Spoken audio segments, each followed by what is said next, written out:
ತಲೆಬುರುಡೆಯನ್ನ ಮುಂದಿಟ್ಟುಕೊಂಡು ಅಲ್ಲಿ ನೂರಾರು ಸಂಖ್ಯೆಯಲ್ಲಿ 300ಕ್ಕೂ ಹೆಚ್ಚು ಸಂಖ್ಯೆಯಲ್ಲಿ 1000ಕ್ಕೂ ಹೆಚ್ಚು ಸಂಖ್ಯೆಯಲ್ಲಿ ಈ ರೀತಿಯಾಗಿ ನಾನಾ ಸಂದರ್ಭಗಳಲ್ಲಿ ನಾನಾ ರೀತಿಯಲ್ಲಿ ಹೇಳಿರ್ತಕ್ಕಂತಹ ಮಾತುಗಳು ಮತ್ತು ಕೊಟ್ಟಿರ್ತಕ್ಕಂತಹ ದೂರು ಇವುಗಳೆಲ್ಲದರ ಆಧಾರದ ಮೇಲೆ ನಡೆದಂತಹ SIT ತನಿಖೆ. ಈಗ ಈ SIT ತನಿಖೆ ಈಗಾಗಲೇ ಬಹಳ ಮಹತ್ವದ ಘಟ್ಟಕ್ಕೆ ಬಂದು ನಿಂತಿದೆ. ಯಾವ ಪಾಯಿಂಟಿಂದ ಶುರುವಾಯಿತೋ ಅದೇ ಪಾಯಿಂಟ್ಗೆ ಬಂದು ನಿಂತು ಮತ್ತೆ ಅದು ವಿಭಿನ್ನ ದಿಕ್ಕಿನಲ್ಲಿ ಸಾಗೋದಕ್ಕೆ ಶುರುವಾಗಿರುವಂಥದ್ದು ಚಿನ್ನಯ್ಯ ಬುರುಡೆ ಬಿಟ್ಟಲ್ಲಿಂದ. ಹೀಗಾಗಿ ಚಿನ್ನಯ್ಯನ ಬುರುಡೆ ಪುರಾಣದ ಬಗ್ಗೆ ಈಗಾಗಲೇ ಬಹಳ ವಿಸ್ತೃತವಾದಂತಹ ತನಿಖೆ ಸಾಗ್ತಾ ಇದೆ. ದಿನ ದಿನವೂ ರಹಸ್ಯವಾಗಿ ಮುಂದುವರೆದಿರುವಂತಹ ಬುರುಡೆ ಭವಿಷ್ಯ ಇದು. ಯಾಕಂದ್ರೆ ಈ ಬುರುಡೆ ಯಾರದ್ದು, ಎಲ್ಲಿಂದ ತಂದ ಚಿನ್ನಯ್ಯ, ಇದು ಗೊತ್ತಾಗಬೇಕಾಗಿದೆ. ಚಿನ್ನಯ್ಯನ ವಿಚಾರಣೆ ನಡೀತಾ ಇದೆ. ಸುಜಾತಾಗೆ ಆಸ್ತಿ ಕೇಸ್ಗೆ ಸಂಬಂಧಪಟ್ಟಂತೆ ಡ್ರಿಲ್ ಮಾಡಲಾಗ್ತಾ ಇದೆ. ಯಾಕಂದ್ರೆ ಸುಜಾತ ಇದರ ನಡುವೆ ಬರೋದ್ರ ಮೂಲಕವಾಗಿ ಒಂದು ಇಡೀ ಕತೆಗೆ ಹೊಸ ತಿರುವು ಸಿಕ್ಕಿದೇನೋ ಅನ್ನುವಂತಹ ರೀತಿಯಲ್ಲಿ ಬಹಳ ಕುತೂಹಲವನ್ನ ಬರೆಸುವಂತಹ ನಿಟ್ಟಿನಲ್ಲಿ ಅದಕ್ಕೊಂದು ಎಮೋಷನಲ್ ಟಚ್ ಕೊಡುವಂತಹ ಕೆಲಸವನ್ನ ಸುಜಾತ ಭಟ್ ಮಾಡಿರುವಂಥದ್ದು ಸ್ಪಷ್ಟ ಇದೆ. ಆದರೆ SIT ಅಂಗಳಕ್ಕೆ ಇವತ್ತು ಸೌಜನ್ಯ ನಿಗೂಢ ಸಾವಿನ ಕೇಸ್ ಕೂಡ ಬಂದಿದೆ. ಅವರು ಕೂಡ ಬಂದು ದೂರು ಕೊಟ್ಟಿದ್ದಾರೆ. ಕುಸುಮಾವತಿ ಅವರು ಬಂದು ದೂರು ಕೊಟ್ಟಿದ್ದಾರೆ. ನನ್ನ ಮಗಳನ್ನ ಕೂತು ಹಾಕಿರೋ, ನನ್ನ ಮಗಳನ್ನ ತೆಗೆದುಕೊಂಡು ಬಂದಿರೋದನ್ನ ಆತ ನೋಡಿದ್ದಾನಂತೆ ಅನ್ನುವಂಥದ್ದನ್ನ, ಅಂದ್ರೆ ಚಿನ್ನಯ್ಯ ಹೇಳ್ಕೊಂಡಿರುವಂಥದ್ದು ಸೌಜನ್ಯ ಡೆಡ್ ಬಾಡಿಯನ್ನ ನೋಡಿದ್ದೀನಿ ಅನ್ನುವಂತಹ ಮಾತುಗಳನ್ನು ಆತ ಇಂಟರ್ವ್ಯೂಗಳಲ್ಲಿ ಹೇಳಿದ್ದಾನೆ. ಹೀಗಾಗಿ ಆತನ ಮಂಪರು ಪರೀಕ್ಷೆ ಮಾಡಿಸ್ಬೇಕು ಅಂತ ಹೇಳಿದ್ರೆ, ಮಂಪರು ಪರೀಕ್ಷೆ ಮಾಡಿದ್ರೆ ಇನ್ನು ಏನೇನೆಲ್ಲ ಹೊರಗಡೆ ಬರೋದಕ್ಕೆ ಇದೆಯೋ ಗೊತ್ತಿಲ್ಲ. ಆದರೆ ಚಿನ್ನಯ್ಯ ಈ ಇಡೀ ಪ್ರಕರಣದಲ್ಲಿ ಆತನೇ ಮಾಸ್ಟರ್ ಮೈಂಡ, ಆತನ ಹಿಂದೆ ಯಾರಿದ್ದಾರ, ಆತ ಇದರಲ್ಲಿ ಪಾತ್ರಧಾರಿ ಮಾತ್ರನ, ಯಾಕಂದ್ರೆ ಮಾಸ್ಕ್ ಎಲ್ಲ ಹಾಕೊಂಡು ಬಂದಿರೋ ಅಂತ ನೋಡಿದ್ರೆ ಪಾತ್ರಧಾರಿಯ ರೀತಿಯಲ್ಲಿ ಕಾಣಿಸ್ತಾನೆ. ಆದರೆ ಪಾತ್ರಧಾರಿ ಮಾತ್ರನ ಅಥವಾ ಅವನೇ ಸೂತ್ರಧಾರಿನ, ಅವರ ಹಿಂದಿರುವಂತಹ ಸೂತ್ರಧಾರಿಗಳು ಯಾವುವು, ಯಾರು, ಇದು ಕೂಡ ಗೊತ್ತಾಗಬೇಕಾಗಿದೆ. ಬಹಳ ಮುಖ್ಯವಾಗಿ ಇಲ್ಲಿ ಚಿನ್ನಯ್ಯ ಮಾಸ್ಟರ್ ಮೈಂಡ್ ಹೌದಾ, ಏನ್ ಕತೆ, ಯಾರು ಇಲ್ಲಿ ಮಾಸ್ಟರ್ ಮೈಂಡ್ಗಳು ಅಂದ್ರೆ, ಮಾಸ್ಕ್ ಮ್ಯಾನ್ ಚಿನ್ನಯ್ಯ ಇಡೀ ಕೇಸ್ನ ಮಾಸ್ಟರ್ ಮೈಂಡ್ ಆಗಿರೋದಕ್ಕೆ ಸಾಧ್ಯವೇ? ಕೇವಲ ಅವನಿಂದಲೇ ಶುರುವಾಗಿ ಈ ಕತೆ ಇಡೀ ನಡೆಯೋದಕ್ಕೆ ಸಾಧ್ಯನಾ? ಬುರುಡೆಯನ್ನು ಅವನೇ ತೆಗೆದುಕೊಂಡು ಬಂದು ಅವನೇ ನಾನು ಹುಡುಕಿಕೊಡ್ತೀನಿ ಅಂತ ಹೇಳಿ, ನನಗೆ ಈಗ ಪಾಪ ಪ್ರಜ್ಞೆ ಕಾಡ್ತಾ ಇದೆ ಅಂತ ಹೇಳಿ, ಆ ಕಾರಣಕ್ಕಾಗಿ ಸತ್ಯಗಳನ್ನು ಬಿಚ್ಚಿಡ್ತೀನಿ ಅಂತ ಹೇಳಿ ಅಷ್ಟಕ್ಕೆ ಮಾತ್ರ ಸೀಮಿತನಾ, ಅಥವಾ ಅದರ ಆಚೆಗೆ ಏನಾದರೂ ಇದೆಯಾ? ಯಾಕಂದ್ರೆ ಈಗಾಗಲೇ ಆತನ ವಿರುದ್ಧ ಪ್ರಕರಣವನ್ನು ದಾಖಲಿಸಿಕೊಳ್ಳಲಾಗಿದೆ. ಮಾಸ್ಕ್ ಮ್ಯಾನ್ ಚಿನ್ನಯ್ಯ ಇಡೀ ಕೇಸ್ನಲ್ಲಿ ಏನು ಅನ್ನುವಂಥದ್ದು ಕೂಡ ಗೊತ್ತಾಗಬೇಕು. SIT ಕಚೇರಿಯಲ್ಲಿ ಚಿನ್ನಯ್ಯನ ಸುದೀರ್ಘ ವಿಚಾರಣೆ ಇವತ್ತು ಕೂಡ ಮುಂದುವರೆದಿತ್ತು. ಯಾಕಂದ್ರೆ ಆತನನ್ನು 10 ದಿವಸಗಳ ಕಾಲ ಕಸ್ಟಡಿಗೆ ತೆಗೆದುಕೊಂಡಿರುವಂತಹ ಸಂದರ್ಭದಲ್ಲಿ ಬಹಳಷ್ಟು ಅಂಶಗಳು ಇಲ್ಲಿ SITಗೂ ಕೂಡ ಪತ್ತೆ ಹಚ್ಚುವಂಥದ್ದಕ್ಕೆ ಇದ್ದೇ ಇದೆ. ಹೀಗಾಗಿ ಆತನಿಂದ ವಿವರಣೆಯನ್ನು ಕೇಳ್ಕೊಳ್ತಿದ್ದಾರೆ, ಆತನ ವಿಚಾರಣೆ ನಡೆಸಲಾಗ್ತಾ ಇದೆ, ಆತನಿಗೆ ಒಂದಿಷ್ಟು ಬಿಡುವು ಕೊಡಲಾಗ್ತಾ ಇದೆ. ಆ ಮೂಲಕ ಆತ ಮತ್ತಿನ್ಯಾವುದಾದ್ರೂ ಹೊಸ ವಿಷಯಗಳನ್ನು ಹೇಳ್ತಾನ ಅನ್ನೋಂಥ ಕೂಡ ತಿಳ್ಕೊಳ್ಳುವ ಪ್ರಯತ್ನವನ್ನು ಬಹುಶಃ ಮಾಡ್ತಾ ಇದ್ದಾರೆ. ಹೊಸ FIR, ಹೊಸ ಸೆಕ್ಷನ್ಗಳು ಚಿನ್ನಯ್ಯ ಲಾಕ್ ಆಗುವಂತಹ, ಸಂಪೂರ್ಣವಾಗಿ ಇದರಲ್ಲಿ ಲಾಕ್ ಆಗುವಂತಹ ಸಾಧ್ಯತೆ ಇದ್ದೇ ಇದೆ. ಅದು ಈಗಾಗಲೇ ಗೋಚರಿಸ್ತಾ ಇರುವಂತಹ ಅಂಶ. ಆದರೆ ತಿಮರೋಡಿ ಮನೆಯಲ್ಲಿ 44 ದಿನ ಚಿನ್ನಯ್ಯ ಏನು ಮಾಡ್ತಾ ಇದ್ದ, ಈತ ಯಾವ ಸ್ವರೂಪದಲ್ಲಿ, ಒಂದು ದಿವಸದಿಂದ ದಿವಸಕ್ಕೆ ಈತ ಹೊಸ ಹೊಸ ಜಾಗಗಳನ್ನು ತೋರಿಸಿದ ನಂತರವೂ ಕೂಡ ಹೊಸದಾಗಿ ಆತ ಏನಾದರೂ ಪ್ಲಾನ್ ಮಾಡ್ಕೊಳ್ತಿದ್ದಾನ, ಅಥವಾ ಬೇರೆನೇನಾದ್ರೂ ಇತ್ತ? ಯಾವ ಕಾರಣಕ್ಕಾಗಿ ಆತ ಬಾಹುಬಲಿ ಬೆಟ್ಟದ ಬುಡದಲ್ಲಿ ಒಂದು ಪಾಯಿಂಟ್ ಇದೆ, ಅಲ್ಲೂ ಹೋಗಿ ನಾನು ತೋರಿಸ್ತೀನಿ ಅಂತ ಹೇಳ್ದ, ಅಲ್ಲಿ ಆ ಒಣಗಿದ ಮರ ಇದೆಯಲ್ಲ ಅದರ ಕೆಳಗಡೆ ಇದೆ ಅಂತ ಹೇಳ್ತಾ, ಇದೆಲ್ಲವೂ ಕೂಡ ಗೊತ್ತಾಗಬೇಕಾಗಿದೆ. ಯಾಕಂದ್ರೆ ಧರ್ಮಸ್ಥಳದ ಬಗ್ಗೆ ಅಪಪ್ರಚಾರಕ್ಕೆ ಏನೆಲ್ಲ ಸಂಚು ರೂಪಿಸಿದ್ರು, ಧರ್ಮಸ್ಥಳದ ಬಗ್ಗೆ ಅಪಪ್ರಚಾರ ಮಾಡುವಂಥ ಉದ್ದೇಶದಿಂದಾಗಿ ಇದನ್ನೆಲ್ಲ ಮಾಡಿದ್ರ, ಇವು ಕೂಡ ಗೊತ್ತಾಗಬೇಕಾಗಿರುವಂಥದ್ದು. ಯಾರೆಲ್ಲ ಸಭೆಗಳನ್ನು ಮಾಡಿದ್ರು ಎಂಬುದರ ಮಾಹಿತಿಯನ್ನು ಕೂಡ ಸಂಗ್ರಹಿಸಲಾಗ್ತಾ ಇದೆ. ಯಾಕಂದರೆ ತಿಮರೋಡಿ ಅವರ ಮನೆಯಲ್ಲಿ ಸಭೆಗಳು ನಡೀತಾ ಇದ್ವು ಅಂತ ಹೇಳ್ತಾರೆ. ಹಾಗಿರುವಾಗ ಯಾರೆಲ್ಲ ಸಭೆಗಳಲ್ಲಿ ಭಾಗಿಯಾಗ್ತಾ ಇದ್ರು, ಯಾವ ಕಾರಣಕ್ಕಾಗಿ ಸಭೆಯನ್ನು ಮಾಡ್ತಾ ಇದ್ರು ಅನ್ನೋಂಥದ್ದು ಕೂಡ ಗೊತ್ತಾಗಬೇಕಿದೆ. ಚಿನ್ನಯ್ಯನ 2 ಮೊಬೈಲ್ಗಳಲ್ಲಿರುವ ಡಾಟಾ ರಿಟ್ರೀವ್ಗೆ SIT ನಿರ್ಧಾರವನ್ನು ಮಾಡಿದೆ. ಆತನ 2 ಮೊಬೈಲ್ಗಳಲ್ಲಿ ಯಾರ್ಯಾರ ಜೊತೆ ಈತ ಮಾತಾಡಿದಾನೆ ಕಳೆದ 2 ತಿಂಗಳಿಂದ, ಅಥವಾ ಅದರ ಹಿಂದಿನ 2 ತಿಂಗಳಿಂದ, ಅಥವಾ ಅದರ ಹಿಂದಿನ 2 ತಿಂಗಳಿಂದ, ಕಳೆದ 1-2 ವರ್ಷಗಳಿಂದ ಈತ ಯಾರ ಜೊತೆಗೆಲ್ಲ ಸಂಪರ್ಕದಲ್ಲಿ ಇದ್ದ, ಯಾವ ಕಾರಣಕ್ಕಾಗಿ ಈತ ಸಡನ್ ಆಗಿ ಇಲ್ಲಿ ಎಮರ್ಜ್ ಆಗ್ತಾನೆ, ಒಂದು ಬುರುಡೆ ಹಿಡ್ಕೊಂಡು ಬರ್ತಾನೆ, ದೂರು ಕೊಡೋದಕ್ಕಿಂತ ಮುಂಚಿತವಾಗಿದೆ, ಹೇಗೆ ಇದು? ಚಿನ್ನಯ್ಯನಿಗೆ ಆಶ್ರಯ ನೀಡಿದ್ದರ ಬಗ್ಗೆ ಮಹೇಶ್ ಶೆಟ್ಟಿ ತಿಮರೋಡಿಗೂ ಕೂಡ ಪ್ರಶ್ನೆ ಮಾಡುವಂತಹ ಸಾಧ್ಯತೆ ಇದ್ದೇ ಇದೆ. ಮಹೇಶ್ ಶೆಟ್ಟಿ ತಿಮರೋಡಿ ಅವರನ್ನು ಕೂಡ ಕರೆಸಿ ವಿಚಾರಣೆ ನಡೆಸುವಂತಹ ಸಾಧ್ಯತೆ ಇದ್ದೇ ಇದೆ, ಪ್ರಶ್ನಿಸುವಂತಹ ಸಾಧ್ಯತೆ ಇದೆ. ಆದರೆ ಮಹೇಶ್ ಶೆಟ್ಟಿ ತಿಮರೋಡಿ ಅವರ ಮನೆಯಲ್ಲಿ ಈತ ವಾಸ್ತವ್ಯ ಇದ್ದ ಅನ್ನುವಂಥದ್ದು ಬಹುತೇಕ ಪೊಲೀಸರಿಗೆ ಗೊತ್ತಿದ್ದಂಥ ವಿಚಾರಣೆ. ಯಾಕಂದರೆ ಆತನಿಗೆ ಸಾಕ್ಷಿ ರಕ್ಷಣಾ ಕಾಯ್ದೆ ಅಡಿಯಲ್ಲಿ ನಾವು ರಕ್ಷಣೆ ಕೊಟ್ಟಿದ್ದೀವಿ ಅಂತೇಳಿ ಖುದ್ದು ಗೃಹ ಸಚಿವರೇ ಸದನದಲ್ಲಿ ಉತ್ತರವನ್ನು ಕೊಟ್ಟಿದ್ರು. ತಿಮರೋಡಿ ಹಾಗೂ ಗಿರೀಶ್ ಭಟ್ಟಣ್ಣನವರಿಗೆ ನೋಟಿಸ್ ಕೊಡುವಂತಹ ಸಾಧ್ಯತೆಯೂ ಇದೆ. ಅವರು ಕೂಡ ವಿಚಾರಣೆಗೆ ಹಾಜರಾಗುವಂತಹ ಸಾಧ್ಯತೆ ಇದೆ. ಇದರ ನಡುವೆ ಗಿರೀಶ್ ಮಟ್ಟಣ್ಣವರು ಹೇಳ್ತಾ ಇದ್ದಾರೆ, ಇಲ್ಲ ನಾನೇ ಏನು ಇಮೇಲ್ ಮಾಡಿದ್ದೀನಿ, ನನ್ನನ್ನು ವಿಚಾರಣೆಗೆ ಕರೆಸಿ ಅಂತ ಕೇಳ್ತಾ ಇದ್ದಾರೆ. ಗಿರೀಶ್ ಅವ್ರ ಮಾತು ನಿಮ್ಗೆ ತೋರಿಸ್ತೀನಿ. ಎಲ್ಲಾ ತನಿಖೆನೂ ಮಾಡಿ ನಮ್ಮ ಮೇಲೆ ವಿ ವೆಲ್ಕಮ್, ನಾವು ಕಾಯ್ತಾ ಇದ್ದೀವಿ. 2 ವರ್ಷದಿಂದ ಕಂಡವ್ರಿಗೆ ಹೋಗಿ ಪೊಲೀಸರು ವರಿಷ್ಠರಿಗೆ, ದೊಡ್ಡ ದೊಡ್ಡ ನ್ಯಾಯವಾದಿಗಳಿಗೆ, ನ್ಯಾಯಾಲಯಕ್ಕೆ ಕದ ಬಡ್ದಿದ್ದೀವಿ. ಯಾರಾದ್ರೂ ನಮ್ಮನ್ನು ಮಾತಾಡಿಸಿ ನಮ್ಮನ್ನ ಅಂತ ಕದ ಬಡ್ದಿದ್ದೀವಿ. ಈಗ ಒಂದು ಗೋಲ್ಡನ್ ಅಪಾರ್ಚುನಿಟಿ ಇದೆ, ಅದು SIT ತನಿಖೆ. ಅವರು ನಮ್ಮನ್ನು ಕರೀತಾರೆ SIT ಅವರು ಅನ್ನೋ ಅದನ್ನ ಕಾತುರದಿಂದ ಕಾಯ್ತಾ ಇದ್ದೀವಿ. ನಾವು ಸಂಭ್ರಮದಿಂದ ಹೋಗ್ತೀವಿ SITಗೆ, ಹೆದರ್ಕೊಂಡಲ್ಲ. ಇದು ಗಿರೀಶ್ ಮಟ್ಟಣ್ಣವರು ಹೇಳ್ತಿರುವಂತಹ ಮಾತು. ನಾವು ಸಂಭ್ರಮದಿಂದ ಹೋಗ್ತೀವಿ, ಕಾತರದಿಂದ ಕಾಯ್ತಿದ್ವಿ. ಅಂದರೆ ಅದು ಅವ್ರು ಪರ್ಟಿಕ್ಯುಲರ್ ಆಗಿ ಹೇಳ್ತಾ ಇರುವಂಥದ್ದು 2 ವರ್ಷದಿಂದ ಕಾಯ್ತಾ ಇರುವಂಥದ್ದು ಈ ಬುರುಡೆ ಕೇಸಿನ ವಿಚಾರಗಳಿಗಾಗಿ ಅಲ್ಲ. ಅವ್ರು ಕಾಯ್ತಾ ಇರುವಂಥದ್ದು ಸೌಜನ್ಯ ಪ್ರಕರಣಕ್ಕೆ ಸಂಬಂಧಪಟ್ಟಂತಹ ಹೋರಾಟಕ್ಕೆ ಸಂಬಂಧಿಸಿದಂತೆ ಅನ್ನುವಂಥದ್ದು ಅವರ ಮಾತುಗಳಿಂದ ಗೊತ್ತಾಗ್ತಾ ಇರುವಂಥದ್ದು. ಆದರೆ ಇಲ್ಲಿರುವಂಥದ್ದು SIT ತನಿಖೆ ಸಾಗ್ತಾ ಇರುವಂತಹ ವಿಚಾರದಲ್ಲಿನೇ ಚಿನ್ನಯ್ಯನ ಬಗ್ಗೆ ಮಾಹಿತಿ ನೀಡದಂತೆ ಬೆಳ್ತಂಗಡಿ ಕೋರ್ಟ್ಗೆ ಕೂಡ SIT ಒಂದು ಅರ್ಜಿಯನ್ನು ಹಾಕ್ಕೊಂಡಿದೆ. ಅಂದರೆ ಈ ಇಡೀ ತನಿಖೆಯ ವಿಚಾರದಲ್ಲಿ ಬಹಳಷ್ಟು ಗೌಪ್ಯತೆಯನ್ನು ಕಾಪಾಡಿಕೊಳ್ಬೇಕಾದ ಅವಶ್ಯಕತೆ ಇದೆ ಅಂತೇಳಿ SIT ಬಯಸಿದೆ.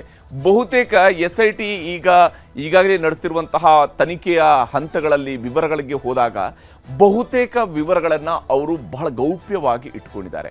ದೂರು, FIR ಸೇರಿದಂತೆ ಇತರೆ ಮಾಹಿತಿಗಳನ್ನು ಕೂಡ ಗೌಪ್ಯವಾಗಿಡಬೇಕು ಅಂತ ಹೇಳುವಂಥ ಮನವಿಯನ್ನು ಮಾಡಿದ್ದಾರೆ. ಯಾಕಂದರೆ FIR ಆದಮೇಲೆ ಅದೊಂದು ಪಬ್ಲಿಕ್ ಡಾಕ್ಯುಮೆಂಟ್ ಆಗುತ್ತೆ. ಆದರೆ ಆ FIR ಪ್ರತಿಯನ್ನು ಕೂಡ ಗೌಪ್ಯವಾಗಿಡಬೇಕು, ಏನು ದೂರಿದೆ, ಯಾವ ಕತೆ ಇದೆ ಅನ್ನೋಂಥರ ಬಗ್ಗೆ ಕೂಡ ಗೌಪ್ಯವಾಗಿಡಬೇಕು ಅನ್ನೋಂತಹ ಪ್ಲಾನಲ್ಲಿ ಈಗ SIT ಇದೆ. ಅದಕ್ಕಾಗಿಯೇ ಅವರು ಕೋರ್ಟ್ಗೂ ಕೂಡ ಒಂದು ಅರ್ಜಿಯನ್ನು ಹಾಕ್ಕೊಂಡಿದ್ದಾರೆ. ಧರ್ಮಸ್ಥಳ ಗ್ರಾಮ ಪಂಚಾಯತಿ ಅಧಿಕಾರಿಗಳ ವಿಚಾರಣೆಯನ್ನು ಕೂಡ ಇದೇ ಸಂದರ್ಭದಲ್ಲಿ ನಡೆಸಲಾಗ್ತಾ ಇದೆ. ಅಲ್ಲಿ ಗ್ರಾಮ ಪಂಚಾಯತ್ನಲ್ಲಿ ಈ ಹಿಂದೆ ಕೆಲಸ ಮಾಡಿದಂಥ ಅಧಿಕಾರಿಗಳನ್ನು ಕೂಡ ಕರೆಸ್ಕೊಳ್ತಾ ಇದ್ದಾರೆ, ಕಾರ್ಯದರ್ಶಿಗಳನ್ನು, ಹಾಗೆಯೇ PDOಗಳನ್ನು.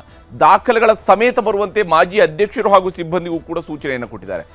1995ರಿಂದ 2025 ನಡುವೆ ಇದ್ದಂತಹ ಅಧ್ಯಕ್ಷರುಗಳು, ಉಪಾಧ್ಯಕ್ಷರುಗಳು, ಅಲ್ಲಿಯ ಸಿಬ್ಬಂದಿ, ಇವರುಗಳಿಂದ ವಿವರವನ್ನು ಕಲೆ ಹಾಕುವಂತಹ ಪ್ರಯತ್ನವನ್ನು ಕೂಡ SIT ಅಧಿಕಾರಿಗಳು ಮಾಡ್ತಾ ಇದ್ದಾರೆ. ಈ ಮೂಲಕ ಈ ಇಡೀ ಪ್ರಕರಣಕ್ಕೆ ಸಂಬಂಧಪಟ್ಟಂತೆ ಇದರ ಆಳ ಅಗಲವನ್ನು ತಿಳ್ಕೊಳ್ಳುವಂತಹ ಪ್ರಯತ್ನವನ್ನು SIT ಮಾಡ್ತಾ ಇರುವಂಗೆ ಕಾಣ್ತಾ ಇದೆ. ಈಗ ಇವತ್ತು SIT ಮುಂದೆ ಸೌಜನ್ಯ ತಾಯಿ ಬಂದಿದ್ದಾರೆ. ಸೌಜನ್ಯ ನಿಗೂಢ ಸಾವಿನ ಕೇಸ್ ಕೂಡ ಇದೀಗ SIT ಅಂಗಳಕ್ಕೆ ಬಂದಿದೆ. ಆದರೆ ಇದನ್ನು ನೇರವಾಗಿ SIT ವಿಚಾರಣೆಗೆ ಕೈಗೆತ್ತಿಕೊಳ್ಳುತ್ತಾ ಗೊತ್ತಿಲ್ಲ. ಈಗ ಅವರು ಕೊಟ್ಟಿರುವಂಥ ದೂರು ಕೊಡುವಂಥದ್ದು ಅವ್ರಿಗಿರುವಂತಹ ಅವಕಾಶ. ಆದರೆ ಆ ದೂರನ್ನು ಪರಿಗಣಿಸಬೇಕು ಬೇಡ ಅನ್ನುವಂತಹ ವಿವೇಚನೆ SIT ವಿಚಾರದಲ್ಲಿರುವಂತೆ. ಯಾಕಂದರೆ SITಗೆ ಕೊಟ್ಟಿರ್ತಕ್ಕಂತಹ ದೂರಿನ ಪ್ರಕಾರ ಅದಕ್ಕೆ ವಹಿಸಿಕೊಟ್ಟಿರ್ತಕ್ಕಂಥ ಜವಾಬ್ದಾರಿ ಸಾಮೂಹಿಕ ಸಮಾಧಿಗೆ ಸಂಬಂಧಪಟ್ಟಂತಹ ವಿಚಾರಗಳಾಗಿರುವಂಥದ್ದು. ಹೀಗಾಗಿ SIT ಕಚೇರಿಗೆ ಬಂದು ದೂರು ನೀಡಿದ ಸೌಜನ್ಯ ತಾಯಿ ಕುಸುಮಾವತಿಯವರು ಬಂದು ದೂರು ಕೊಟ್ಟಿದ್ದಾರೆ. ಬಹಳ ಮುಖ್ಯವಾಗಿ ಅವರು ಇಲ್ಲಿ ಪ್ರಸ್ತಾಪಿಸ್ತಾ ಇರುವಂಥದ್ದು ಒಂದು ವಿಚಾರ ಅಂತ ಹೇಳಿದರೆ, ಸೌಜನ್ಯ ಮೃತದೇಹವನ್ನ ಎತ್ತಿಕೊಂಡು ಹೋಗಿದ್ದನ್ನ ನೋಡಿದ್ದೇನೆ ಅಂತೇಳಿ ಚಿನ್ನಯ್ಯ ಹೇಳ್ಕೊಂಡಿದ್ದಾನೆ. ಚಿನ್ನಯ್ಯ ಈ ಮಾತುಗಳನ್ನು ಹೇಳ್ಕೊಂಡಿದ್ದಾನೆ. ಹೀಗಾಗಿ ಆತನ ವಿಚಾರಣೆಯನ್ನು ಮಾಡಬೇಕು.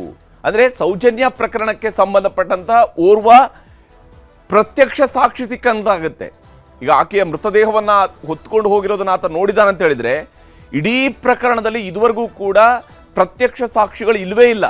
ಸೌಜನ್ಯಳ ಮೃತದೇಹಕ್ಕೆ ಸಂಬಂಧಪಟ್ಟಂತೆ ಅದು ಮೃತದೇಹ ಸಿಕ್ಕಿದ ನಂತರ ಮೃತದೇಹ ಅಲ್ಲಿ ಸಿಕ್ಕಿದೆ ಅನ್ನೋದು ಬಿಟ್ಟರೆ, ಆಕೆಯನ್ನ ಅಲ್ಲೇ ಕೊಂದಿರೋದಾ ಅಥವಾ ಆಕೆಯನ್ನು ಎತ್ಕೊಂಡು ಹೋಗಿರೋದಾ ಇದು ಯಾರಿಗೂ ಗೊತ್ತಿಲ್ಲ. ಆದರೆ ಈತ ಎತ್ಕೊಂಡು ಹೋಗಿದ್ದಾನೆ ಅಂತ ಹೇಳಿದ್ರೆ ಹೌದು ಅಂತೇಳಿ, ಆದರೆ ಈತನೇ ಅದರ ಒಬ್ಬ ಜೀವಂತ ಸಾಕ್ಷಿ ಆಗ್ತಾನೆ ಮತ್ತು ಕಣ್ಣಾರೆ ಕಂಡಿರ್ತಕ್ಕಂತಹ ಸಾಕ್ಷಿ ಆಗಿರ್ತಾನೆ. ಇದು ಬಹಳ ಮಹತ್ವದ್ದಾಗಿದೆ. ಯೂಟ್ಯೂಬ್ ಚಾನೆಲ್ ಒಂದಕ್ಕೆ ನೀಡಿದಂತಹ ಸಂದರ್ಶನದಲ್ಲಿ ಚಿನ್ನಯ್ಯ ಈ ಮಾತುಗಳನ್ನು ಹೇಳಿದ್ದ. ನಾನು ಸೌಜನ್ಯಳನ್ನು ಎತ್ಕೊಂಡು ಹೋಗಿದ್ದನ್ನ ನೋಡಿದ್ದೇನೆ ಅಂತ ಹೇಳಿದ್ದ. ಹೀಗಾಗಿ ಆಕೆ ಮೃತದೇಹವನ್ನು ಎತ್ಕೊಂಡು ಹೋಗಿದ್ದಾನೆ ಈತ ನೋಡಿದ್ದಾನೆ ಅಂತೇಳಿ, ಆದರೆ ಆತನನ್ನು ವಿಚಾರಣೆ ನಡೆಸಬೇಕು ಅಂತೇಳಿ ಕುಸುಮಾವತಿಯವರು ದೂರನ್ನು ಕೊಟ್ಟಿದ್ದಾರೆ. SIT ಈ ವಿಚಾರದಲ್ಲಿ ಹೇಗೆ ತನಿಖೆಯನ್ನು ಮುಂದುವರಿಸುತ್ತೆ ಅನ್ನೋದನ್ನ ನೋಡಬೇಕು. ಇನ್ನು ಸುಜಾತಾ ಭಟ್ಗೂ ಕೂಡ ಸಂಕಷ್ಟ ಎದುರಾಗಿದೆ. ಯಾಕೆಂದ್ರೆ ಸುಜಾತಾ ಭಟ್ ಈ ಇಡೀ ಪ್ರಕರಣದಲ್ಲಿ ದೂರುದಾರ ಚಿನ್ನಯ್ಯ ಒಂದು ರೀತಿಯಲ್ಲಿ ದೂರು ಕೊಟ್ಟು ಒಂದು ಸೆನ್ಸೇಷನ್ ಅನ್ನು ಕ್ರಿಯೇಟ್ ಮಾಡಿದರೆ, ಸುಜಾತಾ ಭಟ್ ಅದಕ್ಕೊಂದು ಇಮೋಷನಲ್ ಟಚ್ ಅನ್ನು ಕೊಡುವಂತಹ ರೀತಿಯಲ್ಲಿ ನನ್ನ ಮಗಳು ನಾಪತ್ತೆಯಾಗಿದ್ದಾಳೆ, 2003ರಲ್ಲಿ ಇಲ್ಲಿಗೆ ಬಂದಿದ್ಲು, ಸ್ನೇಹಿತರ ಜೊತೆ ಬಂದಿದ್ಲು, ಇದ್ದಕ್ಕಿದ್ದಂಗೆ ಕಾಣೆ ಆದ್ದು, ನಾನು ಬಂದೆ, ಠಾಣೆಗೆ ಬಂದೆ, ನನ್ನ ಕೂಡು ಹಾಕಿದ್ರು, ನಂತರ ಯಾರೋ ಬಂದು ಹೊಡೆದ್ರು, ನನಗೆ ನನ್ನ ಬಾಯಿ ಮುಚ್ಚಿಸಿದ್ರು, ಈ ರೀತಿಯಂಥ ಮಾತುಗಳನ್ನು ಹೇಳಿರುವಂಥದ್ದು ಇದೇ ಸುಜಾತಾ ಭಟ್. ಈಗ ಅನನ್ಯ ಭಟ್ ಸಾವಿನ ಬಗ್ಗೆ SIT ಇಂದ ಸುಜಾತಾ ಭಟ್ ವಿಚಾರಣೆ ಕೂಡ ನಡೀತಾ ಇದೆ. ನಿಜಕ್ಕೂ ಕೂಡ ನಿಮಗೆ ಅನನ್ಯ ಭಟ್ ಅನ್ನುವಂತಹ ಮಗಳಿದ್ಲಾ ಅನ್ನೋದ್ರಿಂದಲೂ ಕೂಡ ಶುರುವಾಗತ್ತೆ. ನಾನು ಎಲ್ಲ ವಿಚಾರಗಳನ್ನ SITಗೆ ಹೇಳ್ತೀನಿ ಅಂತ ಹೇಳ್ಕೊಂಡು ಮೊನ್ನೆ ಕೂಡ ಮಾತಾಡೋ ಸಂದರ್ಭದಲ್ಲಿ ಹೇಳ್ತಾ ಇದ್ರು, ನಾನು ನನ್ನ ಬಳಿ ಇರುವಂಥ ಎಲ್ಲ ವಿಚಾರಗಳನ್ನು SITಗೆ ಹೋಗಿ ಮಾತಾಡ್ತೀನಿ ಅಂತ ಹೇಳ್ತಿದ್ರು. ಆದರೆ ಅನನ್ಯ ಭಟ್ ಬಗ್ಗೆ ದಾಖಲೆ ಪತ್ರ ಒದಗಿಸುವುದಕ್ಕೆ ಸುಜಾತಾ ಭಟ್ ವಿಫಲರಾಗಿದ್ದಾರೆ ಅನ್ನುವಂತಹ ಮಾಹಿತಿ ಸದ್ಯಕ್ಕಿದೆ. ಅವ್ರ ಬಳಿಯಲ್ಲಿ ಅನನ್ಯ ಭಟ್ಗೆ ಸಂಬಂಧಪಟ್ಟಂಥ ಯಾವುದೇ ದಾಖಲೆಗಳಿಲ್ಲ. ಸುರತ್ಕಲ್ನಲ್ಲಿ ನಾನು ಮನೆ ಮಾಡ್ಕೊಂಡಿದ್ದೆ ಅನ್ನುವಂತಹ ಮಾತುಗಳನ್ನು ಕೂಡ ಇದೇ ಸುಜಾತಾ ಭಟ್ ಹೇಳಿದರು. ಅಲ್ಲಿ ನನಗೆ ಜನಿಸಿದ ಮಗಳು ಅನನ್ಯ ಭಟ್, ಆ ಮನೆ ಸುಟ್ಟು ಹಾಕಿದ್ರು, ದಾಖಲೆಗಳಿಲ್ಲ, ಸುಟ್ಟು ಹೋದ್ವು ಅಂತೇಳಿ ಎಲ್ಲ ಹೇಳ್ಕೊಳ್ತಿದ್ರು. ಸುಜಾತಾ ಭಟ್ ಆಸ್ತಿ ವಿಚಾರವಾಗಿಯೇ ಹೆಚ್ಚಿನ ವಿಚಾರಣೆ ಈಗ ನಡೆಯುವಂಥದ್ದು ಇದೆ. ಸುಜಾತಾ ಭಟ್ ಆಸ್ತಿ ವಿಚಾರವಾಗಿ ಉಡುಪಿ ಜಿಲ್ಲೆಯ ಪರ್ಕಳ ಸಮೀಪದ ಪರೀಕದಲ್ಲಿರತಕ್ಕಂತಹ ಪಿತ್ರಾರ್ಜಿತ ಆಸ್ತಿ ಬಗ್ಗೆ ಸುಜಾತಾ ಅವರು ತಕರಾರನ್ನು ಹೊಂದಿದ್ದಾರೆ. ಆ ಮನೆಯವರ ಜೊತೆಗೂ ಕೂಡ ಕೌಟುಂಬಿಕ ಸಂಬಂಧವನ್ನು ಕೂಡ ಅವರು ಉಳಿಸ್ಕೊಂಡಿಲ್ಲ ಅಂಥೇಳಿ ಅವರ ಕುಟುಂಬದ ಸದಸ್ಯರು ಹೇಳ್ಕೊಳ್ತಿದ್ದಾರೆ. ಪಿತ್ರಾರ್ಜಿತ ಆಸ್ತಿಯಲ್ಲಿ ಮೋಸ, ಆಸ್ತಿ ವಿಚಾರಕ್ಕಾಗಿ ಅನನ್ಯ ಭಟ್ ಕೊಲೆಯ ಕಥೆಯನ್ನು ಇವರು ಕಟ್ಟಿದ್ದಾರೆ ಅನ್ನುವಂಥದ್ದು ಈಗಾಗಲೇ ಇರುವಂತಹ ಆರೋಪ. ಆಸ್ತಿ ದಾಖಲೆಗಳ ಬಗ್ಗೆಯೂ ಕೂಡ ಪರಿಶೀಲನೆಯನ್ನು SIT ಅವರು ಮಾಡ್ತಾ ಇದ್ದಾರೆ. ಆಸ್ತಿ ದಾಖಲೆಗಳ ಬಗ್ಗೆ ಸುಜಾತಾ ಕುಟುಂಬದ ಕತೆ ಕೇಳಿ SIT ಅವರಿಗೆ ಸುಸ್ತಾಗುವಂತೆ ಆಗಿದೆ. ಯಾಕಂದರೆ ಬಹಳ ಟ್ವಿಸ್ಟ್ ಮತ್ತು ಟರ್ನ್ಗಳಿರ್ತಕ್ಕಂತಹ ಒಂದು ವ್ಯಕ್ತಿತ್ವವಾಗಿ ಇದು ಗೋಚರಿಸ್ತಾ ಇದೆ. ಯಾಕಂದರೆ ದಾಖಲೆ ಇಲ್ಲದೆ ಸುಮ್ಮನೆ ಕುಳಿತಿರುವಂತಹ ಸುಜಾತಾ ಭಟ್ ಏನು ಕೇಳಿದರೂ ಕೂಡ ಅದಕ್ಕೆ ದಾಖಲೆ ಕೊಡ್ತೀನಿ, ಇದಕ್ಕೆ ದಾಖಲೆ ಕೊಡ್ತಿದ್ದೀನಿ ಅಂತ ಹೇಳ್ತಿದ್ದಂತಹ ಸುಜಾತಾ ಭಟ್ ಬಳಿಯಲ್ಲಿ ಯಾವುದೇ ದಾಖಲೆಗಳು ಸಿಗ್ತಾ ಇಲ್ಲ ಅನ್ನುವಂತಹ ಮಾಹಿತಿ ಇದೆ. ದಾಖಲೆ ಪತ್ರ ಒದಗಿಸೋದಕ್ಕೆ ಸುಜಾತಾ ಭಟ್ ವಿಫಲವಾಗಿರುವಂತಹ ಹಿನ್ನೆಲೆಯಲ್ಲಿ ಈಕೆ ಕಂಪ್ಲೀಟ್ ಆಗಿ ಮಿಸ್ಲೀಡ್ ಮಾಡುವಂತಹ ಸುಳ್ಳು ದೂರು ಕೊಟ್ಟಿದ್ದಂತಹ ಪ್ರಕರಣ ಅಂತ ಹೇಳಿ. ಮತ್ತೆ ಈ ಸುಜಾತಾ ಭಟ್ ಈ ಪ್ರಕರಣದಲ್ಲಿ ಮುನ್ನೆಲೆಗೆ ಬಂದಿರುವಂಥದ್ದೇ ರಾಜ್ಯ ಮಹಿಳಾ ಆಯೋಗ ಒಂದು ಪತ್ರವನ್ನು ಬರೆಯೋದಕ್ಕೂ ಕೂಡ ಕಾರಣ ಆಗುತ್ತೆ. ಸುಜಾತಾ ಭಟ್ ಮುನ್ನೆಲೆಗೆ ಬಂದ ನಂತರನೇ ಯಾವಾಗ ಈ ಮಹಿಳೆ ಬಂದು ದೂರನ್ನು ಕೊಡ್ತಾರಲ್ಲ, ಅದಾದ ಮೇಲೆ ರಾಜ್ಯ ಮಹಿಳಾ ಆಯೋಗ ಅಲ್ಲಿ ಹೆಣ್ಮಕ್ಳ ಮೇಲೂ ಕೂಡ ಅತ್ಯಾಚಾರ ಆಗಿದೆ ಅಥವಾ ನಾಪತ್ತೆ ಆಗಿದ್ದಾರೆ ಅನ್ನುವಂತಹ ದೂರುಗಳಿದ್ದಾವೆ ಅನ್ನುವಂತಹ ಪತ್ರವನ್ನು ಮುಖ್ಯಮಂತ್ರಿಯವರಿಗೆ ಬರೆದು SIT ತನಿಖೆಗೆ ಒತ್ತಾಯವನ್ನು ಮಾಡಿತ್ತು. ಹೀಗಾಗಿ ಇಡೀ ವ್ಯವಸ್ಥೆಯನ್ನು ಮಿಸ್ಲೀಡ್ ಮಾಡಿರುವಂಥದ್ದು ಇದೇ ಸುಜಾತಾ ಭಟ್. ಹೀಗಾಗಿ ಸುಜಾತಾ ಭಟ್ ಕೊಟ್ಟಿರುವಂಥದ್ದು ಸುಳ್ಳು ದೂರು ಆಗಿದ್ರೆ ಆಕೆಯ ವಿರುದ್ಧವೂ ಕೂಡ ಪ್ರಕರಣ ದಾಖಲಾಗುತ್ತೆ. ಅದನ್ನು ಕೂಡ ಈಗ ಪರಿಶೀಲನೆಯನ್ನು ಮಾಡ್ತಾ ಇದ್ದಾರೆ SIT ಅಧಿಕಾರಿಗಳು ಅನ್ನುವಂಥದ್ದು ಸದ್ಯಕ್ಕಿರುವ ಮಾಹಿತಿ. ಇದರ ನಡುವೆ ರಾಜಕಾರಣಿಗಳು ಮಾತ್ರ ತಮ್ಮ ಧರ್ಮಯುದ್ಧವನ್ನು ಮುಂದುವರಿಸಿದ್ದಾರೆ. ಯಾಕಂದರೆ ಇದು ಧರ್ಮಸ್ಥಳದ ವಿಚಾರ ಆಗಿರೋದ್ರಿಂದಾಗಿ ಬಿಜೆಪಿ ಒಂದು ನಿಲುವನ್ನು ತೆಗೆದುಕೊಂಡಿದೆ. ಇದೆಲ್ಲವೂ ಕೂಡ ಸರ್ಕಾರ ಬೇಕಂತಲೇ ಮಾಡಿದ್ದು ಅನ್ನುವಂಥದ್ದು. ಆರಂಭದಲ್ಲಿ ಬಹಳ ಮೌನವಾಗಿ, ಬಹಳ ಜಾಗರೂಕತೆಯಿಂದ, ಬಹಳ ಜಾಣತನದಿಂದ ಕುಳಿತಿದ್ರು. ಧರ್ಮಸ್ಥಳ ವಿಚಾರದಲ್ಲಿ ಸರ್ಕಾರದ ವಿರುದ್ಧ ಪ್ರತಿಪಕ್ಷ ಬಿಜೆಪಿ ಟೀಕಾ ಪ್ರಹಾರವನ್ನು ನಡೆಸ್ತಾ ಇದೆ. ವಿಶೇಷವಾಗಿ ಧರ್ಮಸ್ಥಳದಲ್ಲಿ ಸರ್ಕಾರ ಧರ್ಮಸ್ಥಳವನ್ನು ಮುಜರಾಯಿಗೆ ಸೇರಿಸೋದಕ್ಕಾಗಿ ಯತ್ನಿಸ್ತಾ ಇದೆ ಅನ್ನುವಂತಹ ಆರೋಪವನ್ನು ಕೂಡ ಪ್ರತಿಪಕ್ಷ ನಾಯಕರು ಮಾಡ್ತಾ ಇದ್ದಾರೆ. ಇದೇ ಕಾರಣಕ್ಕೆ ಇವರಿಗೆ ಧರ್ಮಸ್ಥಳದ ಹುಂಡಿ ಮೇಲೆ ಕಣ್ಣಿದೆ ಅನ್ನುವಂತಹ ಮಾತುಗಳು, ಅದರ ಆಸ್ತಿ ಮೇಲೆ ಕಣ್ಣಿದೆ, ಆ ಆಸ್ತಿಯನ್ನು ಲೂಟಿ ಮಾಡೋದಕ್ಕೆ ಬೇಕಾಗಿ ಇವರು ಹೊರಟಿದ್ದಾರೆ ಅಂತ ಹೇಳ್ತಿದ್ದಾರೆ. ಅನಾಮಿಕನೊಬ್ಬ ದೂರು ಕೊಟ್ಟ ಕಾರಣಕ್ಕೆ SIT ರಚಿಸಿ ಜನರ ಧಾರ್ಮಿಕ ಭಾವನೆಗಳಿಗೆ ಧಕ್ಕೆಯಾಗಿದೆ ಅನ್ನುವಂಥದ್ದು ಹೇಳ್ತಾ ಇದ್ದಾರೆ ಪ್ರತಿಪಕ್ಷ ನಾಯಕರು. ಈ ಮೂಲಕ ತನಿಖೆ ನೆಪದಲ್ಲಿ ದುಂದುವೆಚ್ಚ, ಜನರ ತೆರಿಗೆ ಹಣದ ದುರ್ಬಳಕೆ ಮಾಡ್ತಾ ಇದ್ದಾರೆ ಅಂತ ಹೇಳಿ ಕೂಡ ಆರೋಪವನ್ನ ಮಾಡ್ತಾ ಇದ್ದಾರೆ ಪ್ರತಿಪಕ್ಷ ನಾಯಕರು. ಮತ್ತು ಇದು ಎಡಪಂಥೀಯರ ಟೂಲ್ ಕಿಟ್, ಕಾಣದ ಕೈವಾಡದಿಂದಾಗಿದೆ, ಅಪಪ್ರಚಾರ ಆಗಿದೆ ಅಂತೇಳಿ ಬಿಜೆಪಿ ನಾಯಕರುಗಳು ದೂರ್ತಾ ಇದ್ದಾರೆ. ಈ ಪ್ರಕರಣವನ್ನು ವಿಶ್ಲೇಷಣೆ ಮಾಡ್ತಾ ಇದ್ದಾರೆ. SIT ತನಿಖೆಯನ್ನು ಬಿಟ್ಟು CBI ಅಥವಾ NIAಗೆ ನೀಡಬೇಕು ಅಂತ ಹೇಳಿ BY ವಿಜೇಂದ್ರ ಅವರು ಆಗ್ರಹಿಸ್ತಾ ಇದ್ದಾರೆ. ಹೀಗೆ ಒಬ್ಬೊಬ್ಬ ನಾಯಕರು ಒಂದೊಂದು ರೀತಿಯಲ್ಲಿ ಮಾತನಾಡ್ತಿದ್ದಾರೆ. ಬಿಜೆಪಿ ನಾಯಕರುಗಳ ಆಗ್ರಹಗಳು ಹೇಗಿದ್ದಾವೆ ಅನ್ನೋದನ್ನು ನಿಮ್ಗೆ ತೋರಿಸ್ತೀನಿ. ಮುಖ್ಯಮಂತ್ರಿ ಸಿದ್ದರಾಮಯ್ಯನ ಸುತ್ತು ಇದ್ದಾರೆ, ಕೋಟೆ ರಚಿಸ್ಕೊಂಡ್ಬಿಟ್ಟಿದ್ದಾರೆ. ಇವರೆಲ್ಲರೂ ಸೇರಿ ಧರ್ಮಸ್ಥಳವನ್ನ ಅತಂತ್ರ ಮಾಡಬೇಕು, ಧರ್ಮಸ್ಥಳನ್ನು ಕಿತ್ಕೊಂಡು ಅದನ್ನು ಯಾವುದಾದ್ರೂ ಒಂದು ಟ್ರಸ್ಟ್ ಮಾಡಿ ಈ ಸರ್ಕಾರ ಧರ್ಮಸ್ಥಳವನ್ನ ಲೂಟಿ ಹೊಡಿಬೇಕು. ಹಿಂದೆ ಗಜ್ನಿ ಮೊಹಮ್ಮದ್ ಇದ್ನಲ್ಲ, 17 ಬಾರಿ ಈ ದೇಶದ ಮೇಲೆ ದಾಳಿ ಮಾಡಿ ಲೂಟಿ ಮಾಡ್ಕೊಂಡು ಹೋದ್ನಲ್ಲ, ಹಂಗೆ ಈಗ ಕಾಂಗ್ರೆಸ್ ಸರ್ಕಾರ ಧರ್ಮಸ್ಥಳದ ಮೇಲೆ ದಾಳಿ ಮಾಡಿ ಅಲ್ಲಿರೋ ಅಂತ ಸಂಪತ್ತು ಎಲ್ಲ ಲೂಟಿ ಮಾಡುವಂತ ಪ್ರಯತ್ನ, ಅದಕ್ಕೆ ಈ ನಗರ ನಕ್ಸಲರನ್ನ ತಂದ್ಬಿಟ್ಟಿದ್ದಾರೆ. ಅದೇ ಹಿಂದೂ ಕಾರ್ಯಕರ್ತರು ಇವರು ಕಾಂಗ್ರೆಸ್ ವಿರುದ್ಧ ಅವಹೇಳನಕಾರಿಯಾಗಿ ಮಾತನಾಡಿದ್ದಾರೆ, ಪೋಸ್ಟ್ ಮಾಡಿದ್ದಾರೆ ಅಂತೇಳಿ 24 ಗಂಟೆಲಿ FIR ರಿಜಿಸ್ಟರ್ ಮಾಡಿ ಅರೆಸ್ಟ್ ಮಾಡ್ತೀರಿ. ಆದರೆ ಹಿಂದೂ ಭಾವನೆಗಳಿಗೆ ಧಕ್ಕೆ ಬರ್ತಕ್ಕಂಥ ಅಪಪ್ರಚಾರ ನಡಿಬೇಕಾದ್ರೆ ಅವ್ರ ವಿರುದ್ಧ ಕೇಸ್ ಹಾಕಬೇಕು, ಅವ್ರನ್ನ ಅರೆಸ್ಟ್ ಮಾಡಬೇಕು ಅಂತೇಳಿ ಯಾಕೆ ಕಾಂಗ್ರೆಸ್ ಸರ್ಕಾರಕ್ಕೆ ಅನ್ನಿಸ್ಲಿಲ್ಲ? ಹಾಗಾದ್ರೆ ನಮ್ಮನ್ನು ಪ್ರಶ್ನೆ ಮಾಡ್ತೀರಾ? ಹಾಗಾದ್ರೆ ಭಾರತೀಯ ಜನತಾ ಪಾರ್ಟಿ ನಾವು NIA ಅಥವಾ ಹೆಚ್ಚಿನ ತನಿಖೆ CBI ಮತ್ತೊಂದು ತನಿಖೆ ಆಗ್ಬೇಕು ಯಾಕೆ ಹೇಳ್ತಾ ಇದ್ದೀವಿ ಅಂತ ಹೇಳಿದ್ರೆ, ಸಮಸ್ತ ಹಿಂದೂಗಳ ಭಾವನೆನೂ ಕೂಡ ಇದೇ ಇರುವಂಥದ್ದು. ಟೂಲ್ ಕಿಟ್ ಎಲ್ಲಿ ಮಾಡಿ ಅಂತ ಅವ್ರು ಹೇಳ್ಬೇಕು. ಈಗ SIT ಮಾಡ್ಯಾರಲ್ಲ, SIT ಕೆಲಸ ಏನು ಮತ್ತೆ? ಎಡಚರರು ಮಾಡಿದ್ದಾರೆ. ಎಡಚರರಿಗೆ ಕಾಂಗ್ರೆಸ್ ಪಾರ್ಟಿ ಇಂಡೈರೆಕ್ಟ್ ಆಗಿ ಬೆಂಬಲ ಕೊಟ್ಟಿದೆ. ಕಾಂಗ್ರೆಸ್ ಪಾರ್ಟಿ ಇವತ್ತು ಕಾಂಗ್ರೆಸ್ ಸರ್ಕಾರದಾಗಿಲ್ತ ಅಲ್ಟ್ರಾ ಲೆಫ್ಟಿಸ್ಟ್ ಏನು ಎಲಿಮೆಂಟ್ಸ್ಗಳಿದ್ದಾವೆ, these elements are playing behind the screen. This has to be unearthed. ಇದನ್ನ ನಾವು ಬಯಲಿಗೆಳಿಬೇಕು. ಮಾಡಿರೋ ತಪ್ಪನ್ನು ಮುಚ್ಕೊಳ್ಳೋದಕ್ಕೋಸ್ಕರವಾಗಿ ಸುಳ್ಳು ಅನ್ನೋದು ಸಾವಿರ ಸಾರಿ ಹೇಳಿ ಇದ್ದವರು ಕೂಡ ಇವತ್ತು ಅವ್ರಿಗೆ ಏನಾಗಿದೆ, ಒಂದು ರೀತಿ ಎಲ್ಲ ಒಂದು ಕಡೆ ಬೆಕ್ಕಿನಲ್ಲಿ ಇದ್ದಂಥ ಒಂದು ಇದಾಗಿದೆ. ಅವರು ತಾವು ಮಾಡಿರೋ ತಪ್ಪನ್ನ ತಾವು ಯಾವ ರೀತಿ ಅರಗಿಸ್ಕೋಬೇಕು ಅನ್ನೋದು ಗೊತ್ತಾಗ್ತೀರಾ ಇನ್ನೊಬ್ಬರ ಮೇಲೆ ಗೂಬೆ ಕೂರಿಸ್ತಕ್ಕಂಥ ಕೆಲಸ ಮಾಡೋದು ಬಿಟ್ಟು ಇನ್ನು ಮುಂದಾದರೂ ಮುಖ್ಯವಾಹಿನಿಯಲ್ಲಿ ಈ ದೇಶದ ಇತಿಹಾಸವನ್ನ, ರಾಷ್ಟ್ರ ನಡೆದು ಬಂದ ದಾರಿಯನ್ನ, ಧರ್ಮಸ್ಥಳದ ಮಹಿಮೆಯನ್ನ ವಿಶ್ವಕ್ಕೆ ಪರಿಚಯ ಮಾಡಿಸ್ತಕ್ಕಂಥದ್ದು ಮಾಡಿದ್ರೆ ಅವ್ರಿಗೊಂದಷ್ಟು ಪಾಪಗಳಾದ್ರೂ ಕಡಿಮೆ ಆಯ್ತು.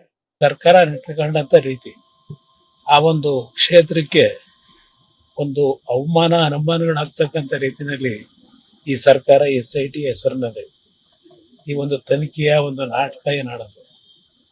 ಇದಕ್ಕೆ ಪ್ರಾರಂಭಿಕ ಹಂತದಲ್ಲಿ ಸರ್ಕಾರದ ಮುಂದೆ ಒಂದು ಕಂಪ್ಲೇಂಟ್ ಕೊಟ್ಟವ್ರು ಯಾರು? ಹೀಗೆ ಪ್ರತಿಪಕ್ಷದವರು SIT ರಚನೆಯ ಬಗ್ಗೆ ಮತ್ತು SITಯ ಸುತ್ತಲೂ ಕೂಡ ಪ್ರಶ್ನೆಗಳನ್ನು ಎತ್ತುತ್ತಾ ಇದ್ದಾರೆ. ಇದರ ನಡುವೆ ಇಲ್ಲಿರುವಂಥದ್ದು ಬುರುಡೆ ಬಂದಿದ್ದು ಎಲ್ಲಿಂದ ಅನ್ನುವಂತಹ ಪ್ರಶ್ನೆಗೆ ಇನ್ನೂ ಕೂಡ ಉತ್ತರ ಸಿಗಬೇಕಾಗಿದೆ. ಯಾಕಂದರೆ SIT ತನಿಖೆಯಲ್ಲೂ ಕೂಡ ಇದುವರೆಗೆ ನಿಗೂಢವಾಗಿ ಉಳಿದಿದೆ ಬುರುಡೆಯ ರಹಸ್ಯ. ಈ ಬುರುಡೆ ಒಂದನ್ನು ಈತ ತಗೊಂಡು ಬರ್ತಾನಲ್ಲ, ಪೊಲೀಸರಿಗೆ ದೂರು ಕೊಡೋದಕ್ಕಿಂತ ಮುಂಚಿತವಾಗಿಯೇ ತರ್ತಾನಲ್ಲ, ಆ ಬುರುಡೆ ಎಲ್ಲಿಂದ ಬಂತು? ಚಿನ್ನಯ್ಯ ಬೆಳ್ತಂಗಡಿ ಸ್ಟೇಷನ್ಗೆ ತಂದಂತಹ ಬುರುಡೆ ಬಂದಿದ್ದು ಎಲ್ಲಿಂದ? ಆತ ಧರ್ಮಸ್ಥಳದ ಸ್ಟೇಷನಲ್ಲಿ ದೂರನ್ನು ದಾಖಲಿಸೋದಕ್ಕೆ ಬಂದಾಗ ಆ ಬುರುಡೆ ಎಲ್ಲಿಂದ ಬಂತು ಈತನಿಗೆ? ಬುರುಡೆ ಕೊಟ್ಟವರು ಯಾರು? ಕೊಟ್ಟಿದ್ದು ಎಲ್ಲಿ? ಮೂಲ ಯಾವುದು? ಆ ಬುರುಡೆಯ ಮೂಲ ಯಾವುದು? ಅದು ಧರ್ಮಸ್ಥಳದ ಪರಿಸರದಲ್ಲಿ ಅದನ್ನು ಹೂತಿಟ್ಟಿರಲಿಲ್ಲ ಅನ್ನುವಂಥದ್ದು ಈಗಾಗಲೇ FSL ತನಿಖೆಯಿಂದ ಗೊತ್ತಾಗ್ತಾ ಇದೆಯಂತೆ. ಹಾಗಿರುವಾಗ ಎಲ್ಲಿಂದ ಬಂತು? ಒಂದು ತಿಂಗಳಿನಿಂದಲೂ ಕೂಡ ತನಿಖೆ ನಡೀತಾ ಇದ್ರು, ಬುರುಡೆ ಮೂಲದ ಪತ್ತೆ ಇನ್ನೂ ಕೂಡ ಆಗಿಲ್ವಾ? ಯಾಕೆಂದರೆ ಬುರುಡೆ ಪತ್ತೆ ಆಯಿತು ಅಂತೇಳಿ ಆದರೆ ಸಹಜವಾಗಿಯೇ ಈ ಬುರುಡೆಯನ್ನು ತಂದುಕೊಟ್ಟವರ ಉದ್ದೇಶ ಏನಿತ್ತು ಅನ್ನೋಂಥದ್ದು ಗೊತ್ತಾಗಲೇಬೇಕಲ್ವಾ? ಅದಂತೂ ಆಕಾಶದಿಂದ ಉದುರಿ ಬೀಳೋದಕ್ಕೆ ಸಾಧ್ಯ ಇಲ್ಲ. ಬುರುಡೆ ಅದೆಲ್ಲಿಂದಲೋ ತೆಗಿಲೇಬೇಕು, ಎಲ್ಲಿಂದೋ ತರಲೇಬೇಕು. ಹೀಗಿರುವಾಗ ಆ ಬುರುಡೆ ಎಲ್ಲಿಂದ ಬಂತು? ಅದರ ಬಗ್ಗೆ ಈಗ SIT ಅವರು ಕೂಡ ತನಿಖೆಯನ್ನು ನಡೆಸ್ತಾ ಇದ್ದಾರೆ. ಆದರೆ SITಗೆ ಈ ಬುರುಡೆಯ ಮೂಲ ಗೊತ್ತಾದ ತಕ್ಷಣದಿಂದಲೇ ಇಡೀ ಕೇಸ್ಗೆ ಟ್ವಿಸ್ಟ್ ಸಿಗುವ ಸಾಧ್ಯತೆ ಇದ್ದೇ ಇದೆ. ಬಹಳ ಮುಖ್ಯವಾಗಿ ಇಲ್ಲಿ ಸೂತ್ರಧಾರಿಗಳು ಯಾರು ಅನ್ನೋಂಥದ್ದು ಗೋಚರ ಆಗಬೇಕು.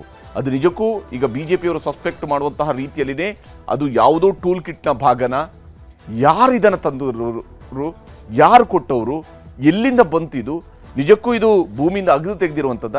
ಬೇರೆನ್ಯಾರು ಹ್ಯಾಂಡ್ ಓವರ್ ಮಾಡಿರುವಂಥದ್ದ? ಇದು ಗೊತ್ತಾಗಬೇಕಾಗಿದೆ. ಬುರುಡೆಯ ಮೂಲ ಯಾವುದು ಅನ್ನೋದಕ್ಕೆ ಉತ್ತರ ಸಿಗೋದು ಯಾವಾಗ ಅನ್ನುವಂಥದ್ದೇ ಈಗಿರುವಂತಹ ಬಹಳ ದೊಡ್ಡದಾಗಿರುವಂತಹ ಪ್ರಶ್ನೆ. ಈ ಉತ್ತರ ಸಿಕ್ತು ಅಂತೇಳಿ ಆದರೆ ಬಹುತೇಕ ಈ ಪ್ರಕರಣ, ಇದರ ಆಳ ಆಗಲ ಇದೆಲ್ಲವೂ ಕೂಡ ಗೋಚರ ಆಗ್ಬೋದು. ಬುರುಡೆಯ ಹಿಂದೆ ಅಡಗಿದೆಯೇ ಷಡ್ಯಂತ್ರದ ಸಂಪೂರ್ಣ ಸೂತ್ರ ಅನ್ನುವಂಥದ್ದಷ್ಟೇ ಈಗಿರುವಂತಹ ಪ್ರಶ್ನೆ. ನೋಡಬೇಕು ಯಾವ ರೀತಿಯಾಗಿ ಈ ಬುರುಡೆಯ ಮೂಲವನ್ನು ಹುಡುಕಿ ತೆಗಿತಾರೆ SIT ಅವರು ಅನ್ನೋಂಥದ್ದು ಕೂಡ ಗಮನಿಸಬೇಕು.